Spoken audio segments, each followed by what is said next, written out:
Bem-vindo ao Divã, uma catarse, menos um trauma na sua vida. E é isso, é a continuação eterna da exploração dos meus pensamentos, o que eu converti, o que os dados sensoriais que eu converti em conhecimento e depois, mastigando eles, meu intelecto se transformou em pensamentos, né? Aí você pensa, tá, como que chegou a esse nível? Se o meu cérebro são só processos naturais, coisas da natureza, física, química, tem íons de sódio, potássio, cloreto, cálcio, fazendo a permeabilidade da membrana plasmática. Que se você for ver, tá ligado com aquela questão dos fosfolipídios, que são duas cabeças hidrofílicas, que são atraídas por água, e caudas hidrofóbicas, que são repelidas por água.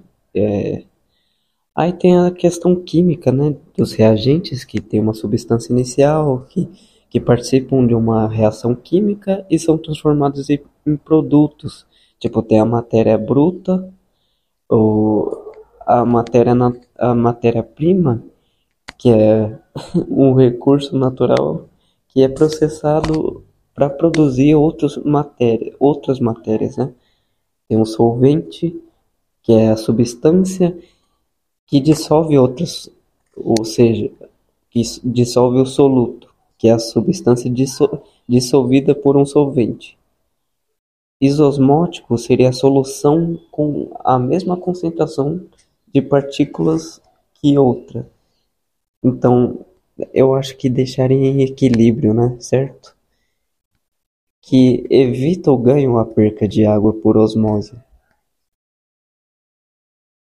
Eu pesquisei aqui, parece que osmolaridade é a concentração de partículas osmoticamente ativas, como íons e moléculas em uma solução.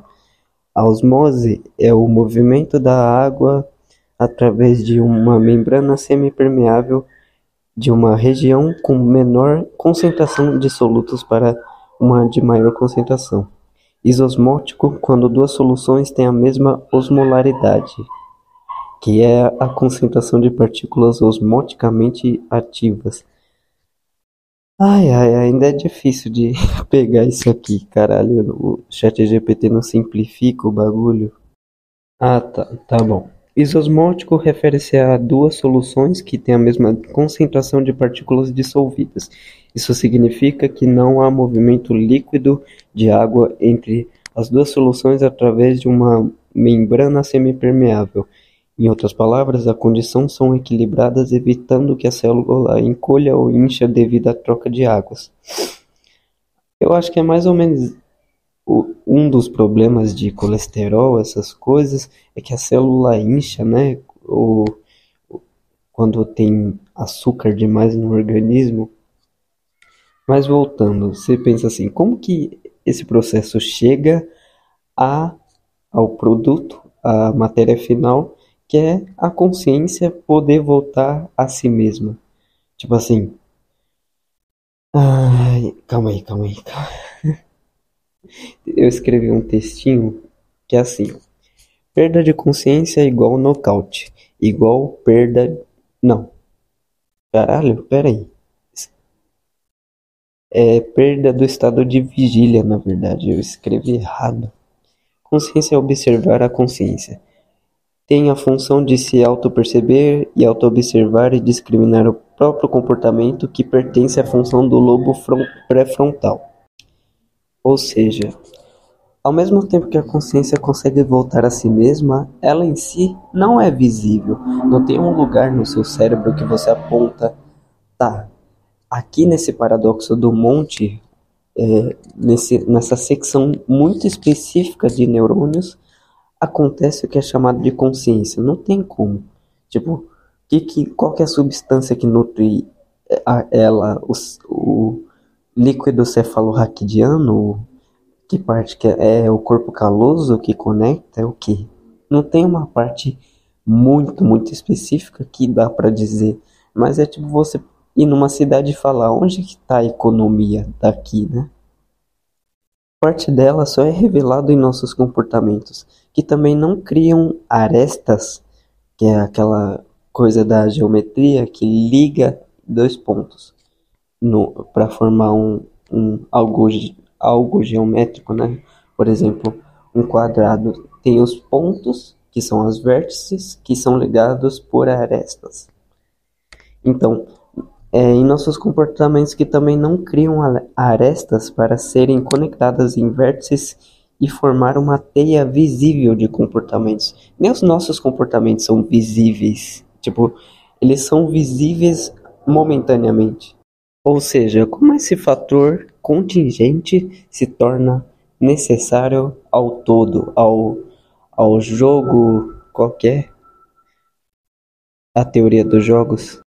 Então tá, existe um mundo externo a mim e existe um mundo interno, que é onde ocorrem esses processos, e eu estou retroalimentando o meu cérebro. Primeiro, eu recebo essas informações do ambiente e consigo converter em conhecimento e assim manuseá-los para criar novos dados linguísticos e assim alimentar o entendimento do cérebro com criações e reorganizações daquilo que eu já conheço, entre aspas. Mas a priori, a primeira interação com o mundo não pode ser com o mundo. Tem que existir um proto-eu para receber proto-informações de si mesmo, para aí ele poder receber informações do mundo. Não tem como eu chegar do nada e receber informação do ambiente. Porque tem que ter ligações químicas com o meu corpo, com o fármaco, para ele poder interagir comigo, certo? Mas a priori eu tenho que ter um sistema que interage com ele. Então dentro de mim tem que existir uma instrução do DNA para ele poder ler a si próprio, para aí ele poder interagir com o ambiente. Senão não daria certo. Eu não sei se deu para entender. Então, estimulando os sentidos em algo mais palatável ao entendimento, ou seja, criando reorganizações daquilo que eu já conheço, estimulando os sentidos. Sabe a melhor forma de memorizar algum conhecimento? Você não pode só estimular a visão ou a audição de modo passivo. Você tem que estimular todos os sentidos ao mesmo tempo. Se eu estou vendo uma aula, eu vejo, eu ouço ativamente, com atenção, escrevo, faço resumo, depois crio com as minhas próprias palavras o que eu entendi, o que eu não entendi, me faço perguntas, faço questão, tento ensinar o que eu aprendi, e essa é uma parte do método do Feynman, né, que é o físico. Mas aí eu me faço a pergunta, como exatamente esses processos naturais se viram em si mesmos e autoconvertem-se em intencionalidade, ou seja, a capacidade do intelecto ou da consciência, na verdade, de se referir a algo, sobre agir, né? Como que ela vira? Porque, são choquezinhos aqui dentro, que eles não têm local de parada, tem a polarização, repolarização, aí um potencial de ação que vai de um neurônio para o outro, aí tem a fenda sináptica, viaja um sinalzinho elétrico de um neurônio para o outro. Em que momento dá para eu dizer que surgiu a consciência dali? Porque antes essa energia fazia parte do mundo exterior. Antes de fazer parte do meu corpo começou a surgir como reorganização da matéria exterior. O DNA não surgiu primeiro. O DNA foi uma parte do mundo exterior convertendo-se em si mesmo, conseguindo de alguma forma se autorreplicar e se tornando isso. E como que a biogênese, né? A é artigo de negação, bio é vida e gênesis é início, a origem da vida. Como que a vida surgiu da matéria bruta? Então a consciência ela é um processo que emerge que emerge uma propriedade que se parece com uma substância universal. O que eu quero dizer com isso? Substância é aquilo que é igual a ela mesma, é aquilo que fornece a identidade de alguma coisa no universo. E universal é aquilo que é válido em todas as circunstâncias. No sentido de que não é só em mim que emerge essa tal de consciência. Mesmo que ela é um processo dinâmico, não uma substância necessariamente, porque não tem como você apontar um lugar onde tem essa fonte de identidade que se autossustenta, né? Então, continuando o texto, a consciência é o processo que emerge uma propriedade que se parece com uma substância universal nos seres sencientes que só surge quando estimulada adequadamente. Uma pessoa que não tem o cérebro estimulado adequadamente, como no caso da Elizabeth Fritzl, que ela ficou trancafiada no quarto por 20 anos, não lembro exatamente quanto tempo, mas ela foi abusada pelo pai, teve filhos, e ela não conseguia mais, quando ela retornou à sociedade, ela não foi estimulada, não teve linguagem, não teve cognição, não sabia falar adequadamente, não sabia nem ver, porque o córtex visual occipital não foi suficientemente treinado e não executou tarefas complexas para ele ser necessário. Há níveis de consciência correspondentes a estados cerebrais e suas redes de de conexões em funcionamento. E as que são utilizadas se fortalecem e se conservam. As que não são, não se fortalecem e não se conservam. Se o seu cérebro pega e fala, tá, o que está acontecendo é importante, então ele vai lembrar aquilo. Se ele não fala, não é importante, ele não vai lembrar. Então, o organismo prioriza as áreas que a evolução fabricou primeiro. Tem aquela questão do cérebro trino, né, que hoje em dia não é mais utilizado pela neurociência, onde tinha um cérebro reptiliano, o sistema límbico e o neocórtex, que foi fabricado por último, e seria a área responsável pela consciência. Mas hoje em dia a gente não utiliza, só utiliza como metáfora, analogia, né? Não sei que autor que usa, eu acho que o Antônio Damasio, não, o Sapolsky, não sei, não lembro. Então, basicamente essas partes são levados sangue e oxigênio primeiro a elas e posteriormente para as áreas superficiais, entre aspas, que foram desenvolvidas posteriormente pela evolução, depois no caso. Talvez esse seja o motivo de que percebemos primeiro informações auditivas e depois informações visuais. Por exemplo, se eu machuco o meu pé, ele demora um pouco para curar. Demora bem mais do que se eu machucar o meu rosto. O meu rosto vai ser curado primeiro, porque o que faz algo ser curado é comandos do seu cérebro. E se algo é machucado perto do centro de comandos, vai ser curado mais rápido, se algo é ferido perto do centro de comando. Assim, se, por exemplo, para eu receber um estímulo visual, tem que passar da retina, a córnea, a retina e as células ganglionárias, o nervo óptico, passar para o tálamo e para o córtex visual para poder ser interpretado, significa que aquela informação está passando da fronte do começo da sua cara para a nuca, perto da nuca. Então, basicamente, o córtex auditivo, ele fica mais perto, né? Tipo, passa do ouvido externo para o interno, para estimular as células ciliadas, e o tímpano tem, eu acho que as células ciliadas ficam no tímpano. E aí que manda ao córtex auditivo, que parece que está mais próximo do que o outro, que é o córtex visual.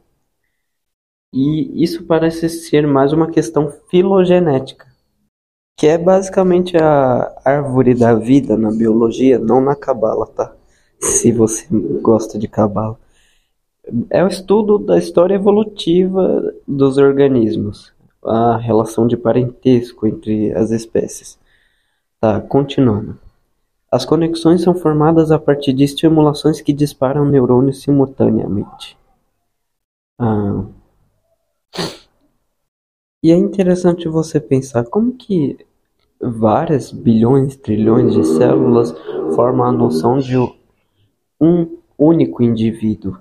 Nesse processo maluco de células, de átomos se rearranjando, se reorganizando morfologicamente, em que momento eu deixo de pensar que eu sou uma secção de vários neurônios em processamento, células sendo estimuladas,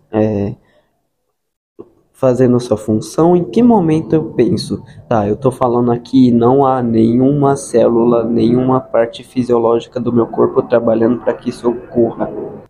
Tá, existem em mim vários padrões que ocorrem dentro e tem padrões que ocorrem fora de mim.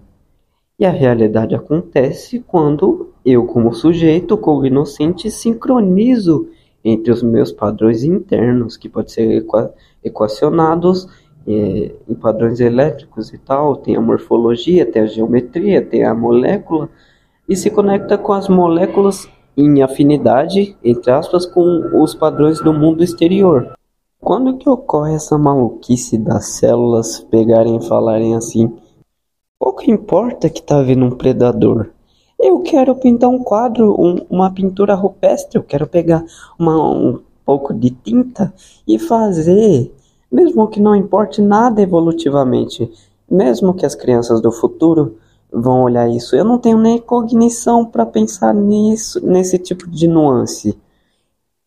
Aí eu vou lá e pinto um quadro. Aí eu vou lá e viro Van Gogh. Aí eu vou lá e toco uma música do Chopin.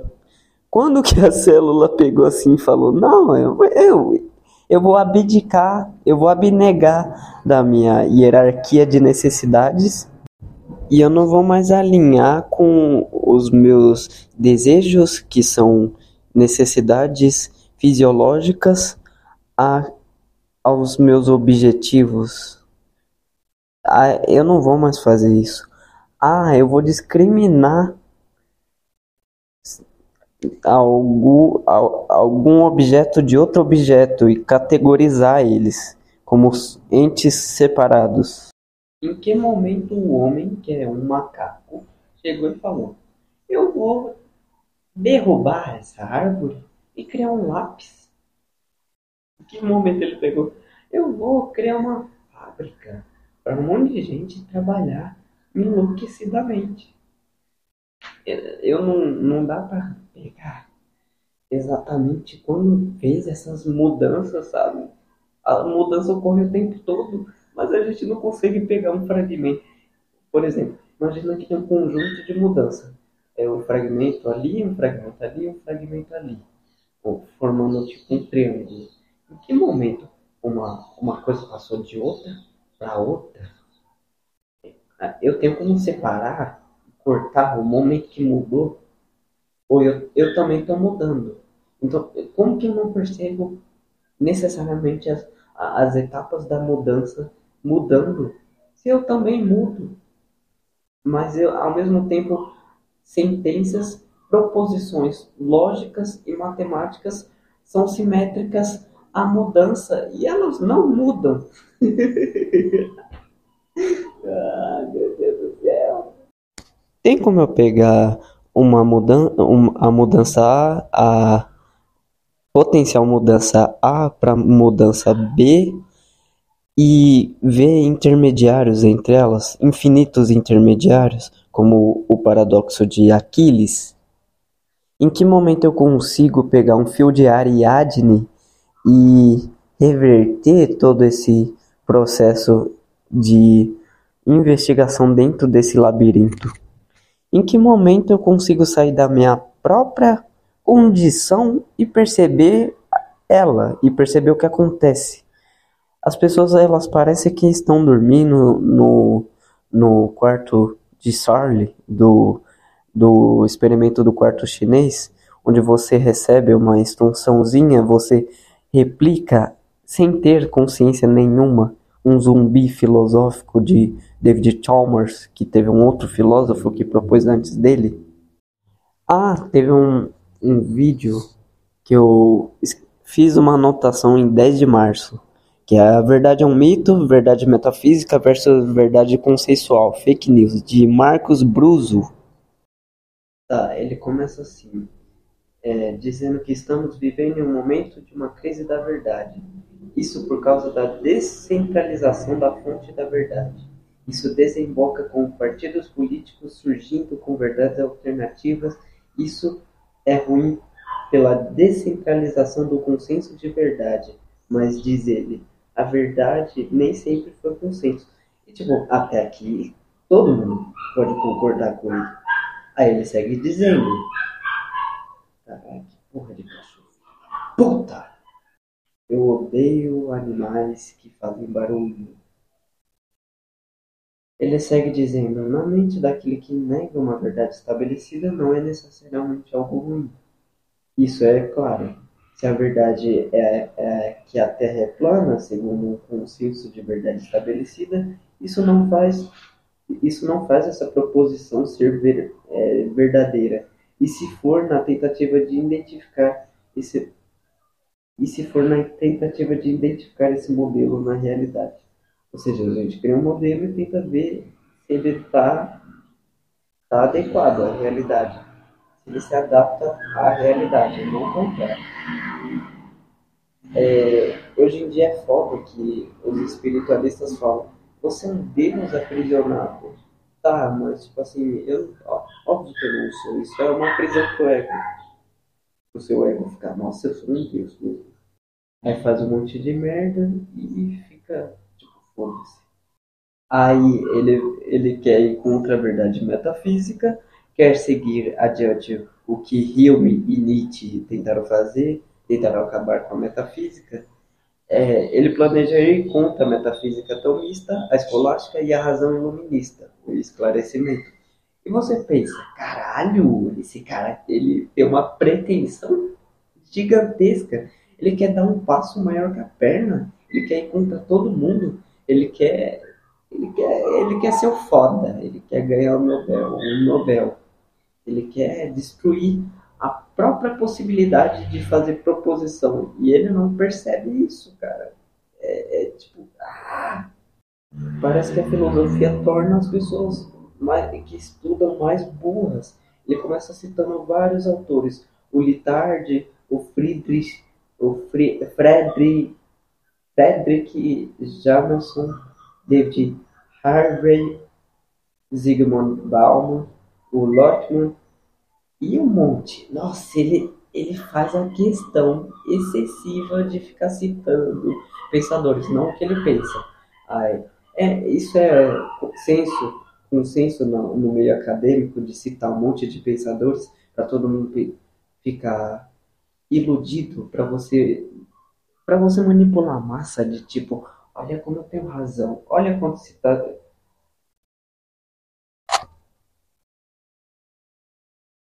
Já não basta essa porra desse cachorro ficar chorando, eu esqueço o microfone em cima da mesa. Puta que merda. Essa vida é uma desgraça. É uma desgraça. E tudo comprova a minha afirmação. Parece pedante, sabe? Ele só citou vagamente, mostrando que parece que o estudo acadêmico é uma vanidade sem tamanho. Você regressa ad infinitum com essas coisas. Um autor cita outro, aí você vai na citação do autor, aí ele cita outros e outros e outros infinitamente. A lógica, ela não tem essa putaria. Ela fala A é A, princípio de identidade. Tem A e não A. Identidade, o não A tem uma identidade. Ou é A, ou é não A. Ou é uma coisa, ou não é outra. É uma coisa, ou é outra. Terceiro excluído e não contradição. Ou tem que ser A, e não pode ser e não há ao mesmo tempo. Aristóteles, né? Básico. E tipo assim, tá. É, no mundo quântico isso não funciona, não é a decoerência quântica, mas quando chega a decoerência quântica, onde fenômenos quânticos não funcionam, aí funciona essa lógica. E mostra que a lógica precisa de várias modalidades. Uma lógica pode até refutar outra, mas a lógica em si não pode refutar-se inteira, por inteiro, né? Tipo, a lógica modal, eu acho que tem lógica fuzzy, sei lá. Aí na lógica modal tem o modus pony, sei lá. Modus pony. Não sei. Eu não estudo muito de lógica, mas tá bom. Isso sem aprofundar apenas uma citação direta e vazia, soando pedante, elitista pelas autoridades, afastando o público leigo. É isso que ele está fazendo. Aí ele estabelece uma espécie de oxímoro cômico tentando dizer que a verdade é uma mentira metafísica. Tipo, a verdade em si é uma mentira metafísica. Peraí. Você estava querendo dizer que não existe verdade e que ela é uma mentira metafísica. E se existe uma mentira metafísica, o que existe? Uma verdade metafísica. Cara, você não está sendo nem coerente com você mesmo. Me ajuda a te ajudar, me ajuda a te ajudar. Ele estabelece uma espécie de... tá bom.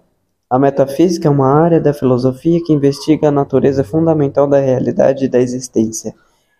Ela busca compreender conceitos fundamentais como ser, tempo, espaço, causalidade, identidade e mudança. A metafísica explora questões além da física empírica, procurando entender o que está além do mundo material e tangível, abordando questões sobre a essência das coisas e a natureza do universo como um todo. Tá, você pode me descrever a gravidade, pode me descrever como ela funciona, mas o que causa a gravidade? Você nunca vai responder. Você pode me descrever o que é consciência, mas você nunca vai me dizer o que causa exatamente a consciência, de onde que ela veio. Você pode me descrever o que é vida, mas como que ela surgiu, você nunca vai dizer.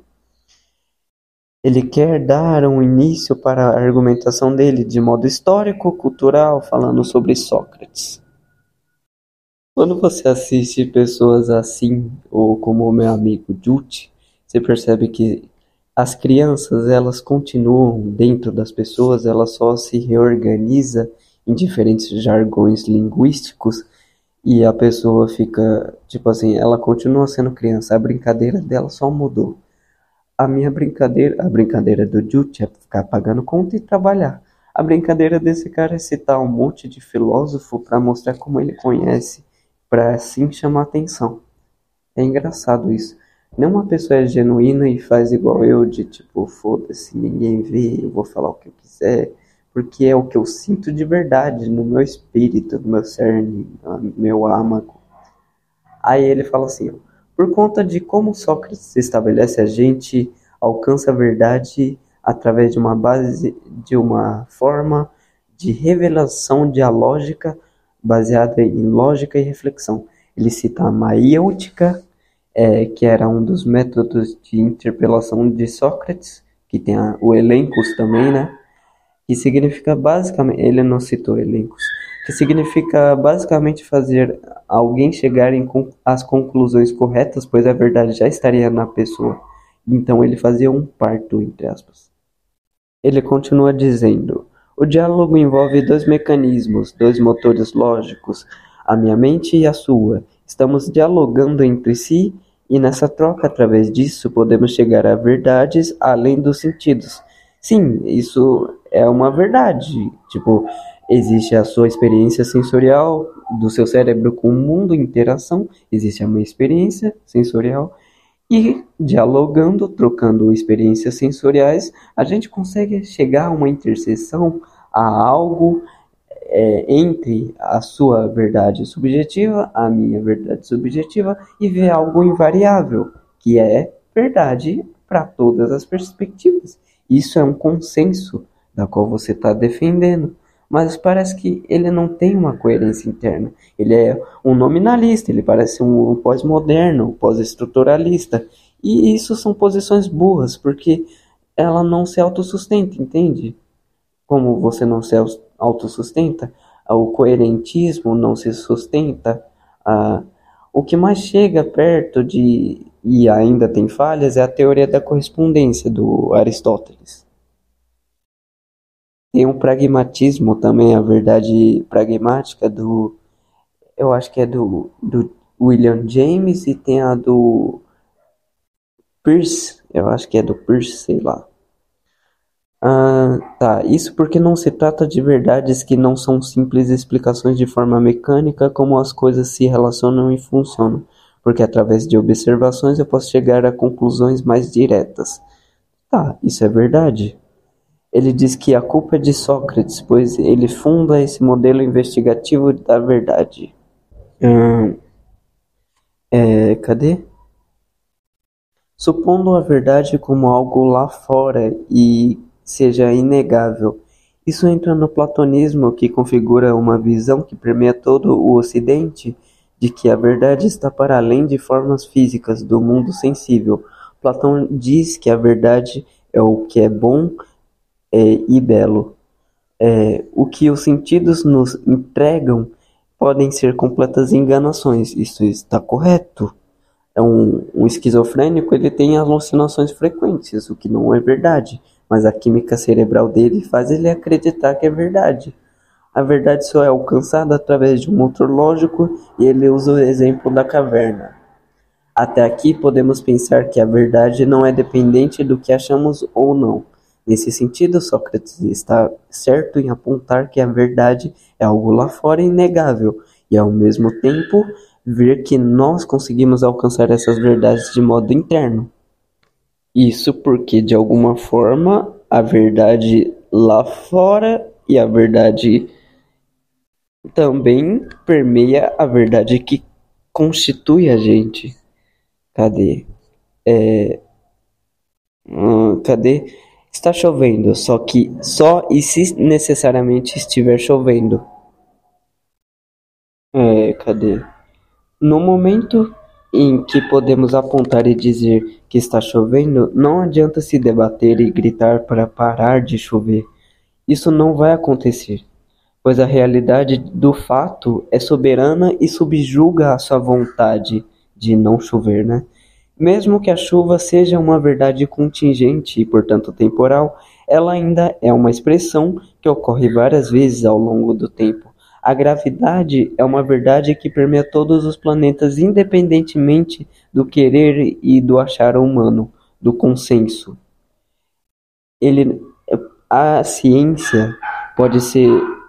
Você pode achar que a ciência é meramente consensual, mas ela acha verdades não intuitivas. Se eu for pela minha intuição, eu vou falar que a Terra é plana e pronto, porque eu não vejo a curvatura dela da minha perspectiva. Mas se a gente consegue sair de outras perspectivas e além da minha, eu consigo achar verdades que não dependem de mim. Ele vai, ele vai adiante e diz que a verdade segue pelo medievo e entra na teoria atomista como uma forma de validação lógica daquilo que acontece. Então, se eu consigo pré-conceber logicamente uma possibilidade e essa coisa se realiza, quer dizer que é verdade e que, portanto, a minha mente está conectada com a lógica do universo e por isso a verdade é metafísica. Se eu consigo antever situações e saídas através de manipulação puramente lógica, para a mente medieval significa a articulação lógica está conectada com a lógica das coisas. Então pode me chamar de medieval. A minha mente é medieval, porque é assim que eu acho. Tipo assim, um merda desse que se formou em filosofia, que se acha filósofo, tipo, ele quebra as próprias pernas, ele dá um tiro na própria perna e tenta andar. E ele se acha um gênio por isso, sabe? Quão patético é? Não sei. Nisso, a seguir, ele cita vários pensadores, como Descartes, Spinoza, Leibniz, Weber, Durkheim e Foucault. Aí ele fala de epistemologia da ciência, que sabe que não existe verdade, que é apenas recortes específicos que são feitos para estudos de partes de algum fenômeno. Peraí. É porque a complexidade absoluta de tudo que está envolvido em um fenômeno jamais poderia ser abarcada por diversas questões. Pela nossa metodologia, eu acho, né? Eu escrevi errado, não sei. Pelos nossos sistemas e instrumentos, pela nossa linguagem, da forma que a gente simplifica o universo, pela forma que a gente trafega a informação de modo humanamente compreensível. Tá, ninguém disse o contrário, ninguém nunca disse o contrário, que é o nosso método de ver a realidade é limitado. Kant já dizia isso, sabe? Wittgenstein fala que os limites do nosso mundo é os limites da nossa linguagem. A verdade, tá, eu acho que essa parte eu falo. A verdade é um conjunto absoluto de todos os dados. Ah, não, essa parte ele continua falando, é dele, é a autoria dele. A verdade é o conjunto absoluto de todos os dados disponíveis no universo a todo momento. Só seria verdade, então, o tráfego de informações que levasse em consideração trafegar todo o conteúdo disponível de todos os dados do universo ao mesmo tempo para um. E ele diz que isso é absolutamente impossível. Peraí, trazer todos os dados do universo de uma pessoa para uma pessoa, supondo que todo mundo seja onisciente? Que porra é essa? Que porra de pensamento é esse, cara? Caralho, você é muito burro! Você é muito burro. Como que eu... Tá, você supõe que existe um conjunto absoluto e supõe que ele tem que ir para todas as mentes ao mesmo tempo. Pra... Tipo assim, você entende que você acabou de se autorrefutar? Eu não lembro exatamente se ele falou. Em que sentido, em que prosódia ele falou isso? Em que entonação? Porque se toda a informação precisa trafegar de um ser humano, para todos saberem tudo, que é sua premissa, né? Que a verdade tem que ser consensual e todos saberem disso, então algo não seria verdade porque ninguém sabe. Então a realidade não existia antes de eu existir. Você entende que a sua premissa quebra suas próprias pernas?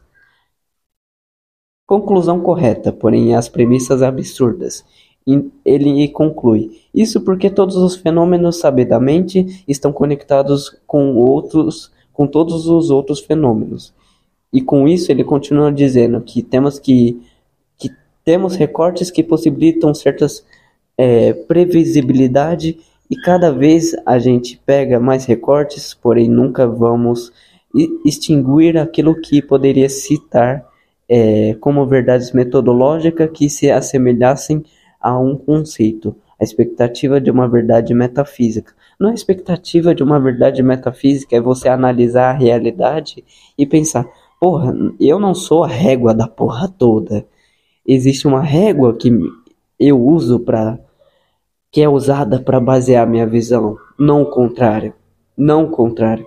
Você distorceu totalmente o conceito de verdade metafísica, que é um conceito para transcender o conceito, é para ir além desse conceito, não é um conceito dentro da própria perspectiva, que é a verdade que está na cabeça da população. A verdade é uma ilusão histórica, cultural e principalmente política. Tipo, cala a boca, cara.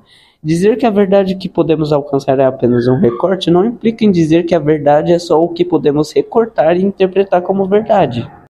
Você tá entendendo? Tipo assim, ai, a verdade é só um recorte que a gente pode enxergar.